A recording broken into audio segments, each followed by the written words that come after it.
नमस्कार, मैं हूं हिमांशु और आप देख रहे हैं हलचल इंडिया। बेबाक खबर तेज असर। आइए नजर डालते हैं आज की खबरों पर। मुजफ्फरनगर जनपद में खतौली विधानसभा सीट पर हो रहे उपचुनाव को लेकर चुनाव प्रचार जोरों पर है, जिसके चलते सभी राजनीतिक दलों ने चुनाव प्रचार में अपनी पूरी ताकत झोंक दी है। इस चुनाव में राष्ट्रीय लोकदल, समाजवादी पार्टी और आजाद समाज पार्टी का गठबंधन है, तो दूसरी ओर भारतीय जनता पार्टी के प्रत्याशी मैदान में हैं। राष्ट्रीय लोकदल के प्रत्याशी के चुनाव प्रचार के लिए खुद राष्ट्रीय लोकदल के राष्ट्रीय अध्यक्ष जयंत चौधरी ने 2 दिन में 22 नुक्कड़ सभाओं को संबोधित करने का प्रोग्राम जारी किया, जिसके चलते रविवार को जयंत चौधरी 11 गाँव में नुक्कड़ सभाएं आयोजित करने पहुंचे, जिसमें राष्ट्रीय लोकदल, समाजवादी पार्टी और आजाद समाज पार्टी के पदाधिकारी कार्यकर्ता भी मौजूद रहे। इन नुक्कड़ सभाओं के दौरान जयंत चौधरी को लोगों का भारी समर्थन मिला। अपने संबोधन में जयंत चौधरी ने योगी सरकार पर निशाना साधते हुए कहा कि हम केवल किसान मजदूर के मुद्दे पर वोट मांग रहे हैं। उन्होंने किसानों से कहा कि यह चुनाव सरकार बनाने या गिराने का नहीं है, बल्कि एक संदेश देने का है। अगर आपने सरकार को अपने नाराजगी का एहसास कराकर राष्ट्रीय लोकदल को इस चुनाव में जिता दिया, तो हो सकता है कि सरकार आपका सम्मान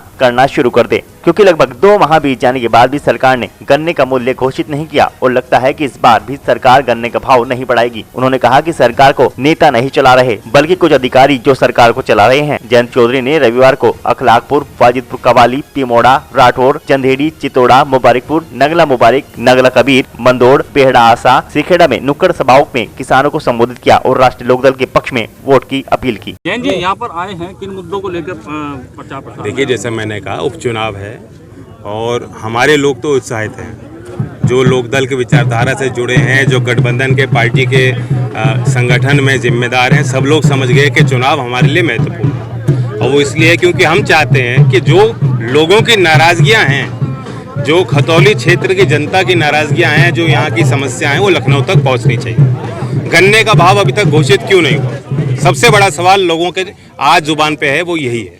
और हम चाहते हैं कि 5 तारीख में ऐसा रिजल्ट आ जाए कि अपने आप गन्ने का भाव घोषित हो और किसान के लिए लाभकारी मूल्य घोषित हो। जैन, दूसरी बार आप यहाँ आ रहे हैं क्षेत्र में, क्या माहौल आपको दिखाई दे रहा है जनता के बीच जाकर? जनता के बीच आके तो अच्छा ही लगता है और मुझे पूरा विश्वास है। पिछले चुनाव में भी अगर आप देखेंगे कि मुजफ्फरनगर और शामली में जो रिजल्ट था, पूरे प्रदेश में दूसरा माहौल बन पाया, लेकिन यहाँ के लोग फिर भी गठबंधन के पक्ष में थे।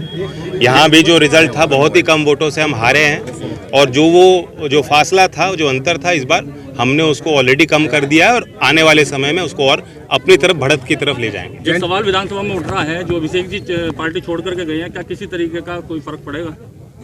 देखिए, असल में जो आदमी विचारधारा से जुड़ा हो, धैर्य का परिचय दे, ये ना सोचे कि मुझे क्या मिल रहा है, कभी कभी कुर्बानी भी देनी पड़ती है, लंबी सोच रखे, वे आदमी तो टिक पाता है।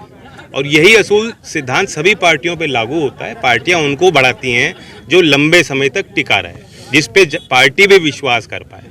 तो मदन जी का अपना परिचय है, अपना अनुभव है, 4 बार विधायक बन चुके हैं। जनता ने इसलिए जो फीडबैक हमें दिया, उस फीडबैक के आधार पे हमने फैसला लिया और ये खतौली के जनता के हित के लिए लिया। जैन जी, उल जुलूल जवाब दिए जा रहे हैं जो प्रत्याशी उनके द्वारा। कल विक्रम सैनी ने भी कहा आपके प्रत्याशी को लेकर कि महिला द्वारा पिट कर जाएंगे, क्या कहेंगे? किसी की पिटाई नहीं होती लोकतंत्र में। जनता जो है, जनता के हाथ में ताकत है, वो वोट करेगी।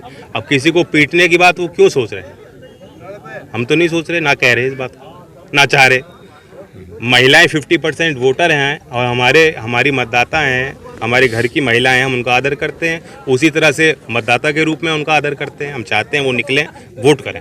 गन्ने का मुद्दा आपने उठाया था जब शुरुआती रैली करी थी आपने, 5 तारीख का एक समय निश्चित किया था, उस पर थोड़ा स्पष्ट करें। गन्ने का रेट अभी तक घोषित नहीं है। पिछले साल तो इससे 1.5 महीने पहले ही घोषित हो चुका था। तो जब उनको सरकार को चुनाव का डर दिख रहा था, चुनाव करीब आ रहे थे विधानसभा के, तब तो गन्ने का भाव उन्होंने घोषित कर दिया।